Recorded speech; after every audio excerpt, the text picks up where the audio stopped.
Hey everyone, welcome back to Corporate Decoder. Today, INNODATA has filed a Form 8K detailing significant leadership changes and employment agreements, and I am diving into what it means for the company's financial future. Quick note, this is not financial advice, just my take on public filings for educational purposes. The headline here is a new Chief Financial Officer and a new employment deal that comes with some juicy details about compensation and severance.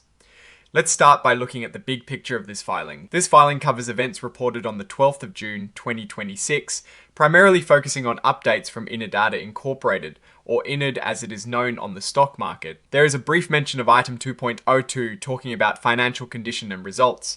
It seems the company is reaffirming its revenue growth guidance for 2026, something they initially shared back in May. This is generally positive news, suggesting they are confident in hitting their financial targets. However, this part is more of a placeholder for the real meaty stuff we'll find later in the report. Now, this is where things get interesting. Item 5.02 deals with changes in top leadership. The big news is the appointment of Mr. Jayant Chauhan as the new Executive Vice President, Chief Financial Officer, and Principal Financial Officer.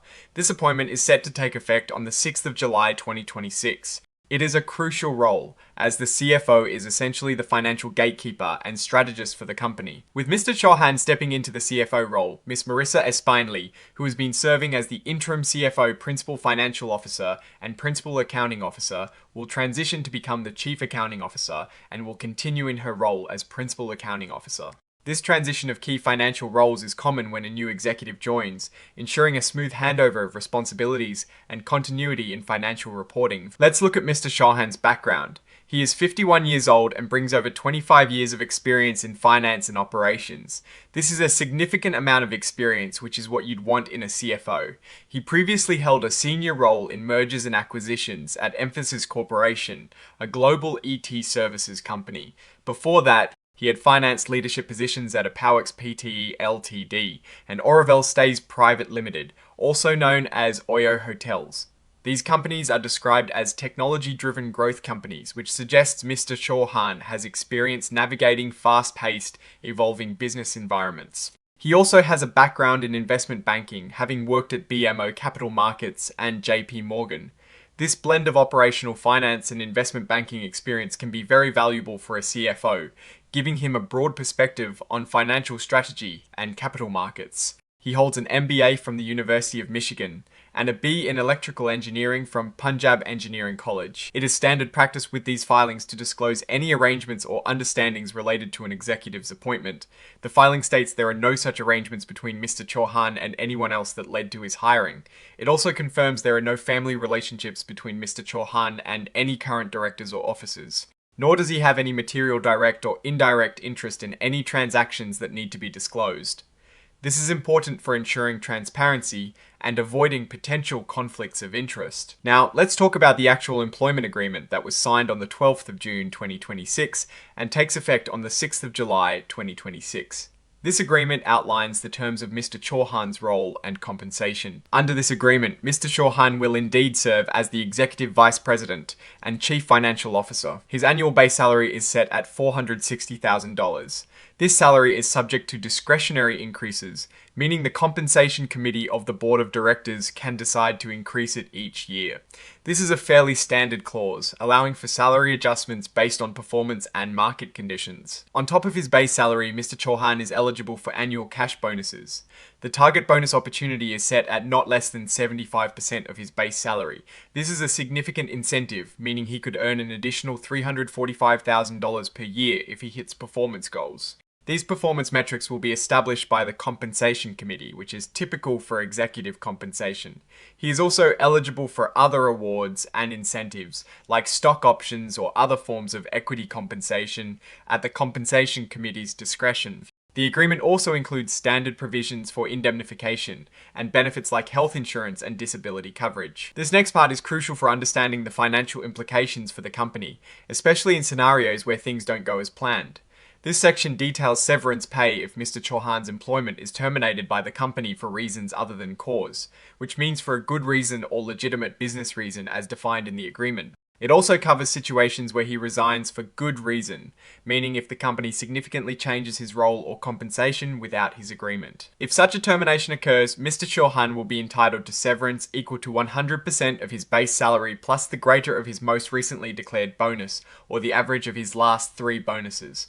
This severance will be paid out over 12 months. Think of this as a substantial golden parachute. He will also receive continued medical and dental benefits for up to 12 months following termination, or longer if COBRA coverage applies. This protection extends to life and long-term disability insurance for the same period.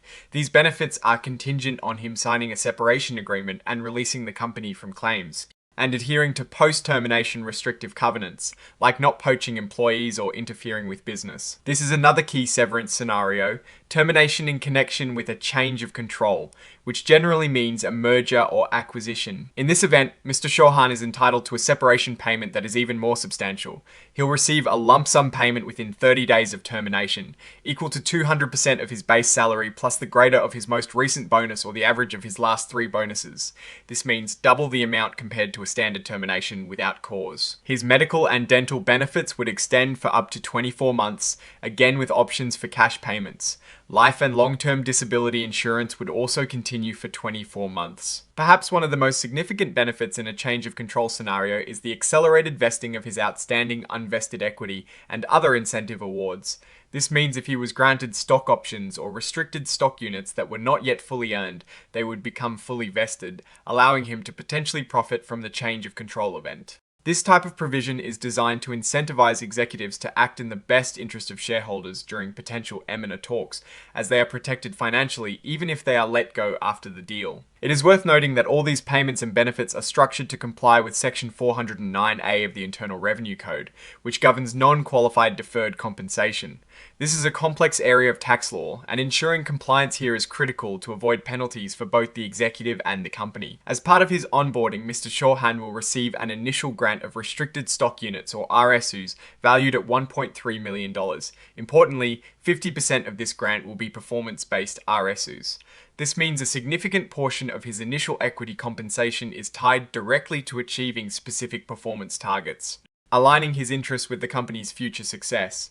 This is a common and effective way to incentivize executives. The filing also points to Exhibit 10.1, which contains the full text of the employment agreement. It is always a good idea to review the actual agreement for the complete picture, but the summary here gives us the most important details. Finally, we have the exhibit section, which lists the documents attached to this filing. This is the employment agreement between INNODATA Inc. and Jayant Chauhan, effective the 6th of July, 2026. And Exhibit 99.1 is the press release dated the 17th of June, 2026. So, what does this all mean for INNODATA? The appointment of a new CFO with extensive experience is a positive step. The compensation package, while substantial, appears to be structured to align Mr. Chauhan's interests with the company's performance goals, particularly with the performance-based AFAs and the bonus structure. The generous severance clauses, especially in the event of a change of control, are standard for senior executive roles. They provide significant financial protection for the executive, which can be crucial in attracting and retaining top talent, especially in the volatile tech sector. From a shareholder perspective, the increased clarity on leadership and the well-defined compensation structure are good signs. However, the substantial severance packages, particularly the 200% payout in a change of control scenario, represent a potential financial obligation for the company.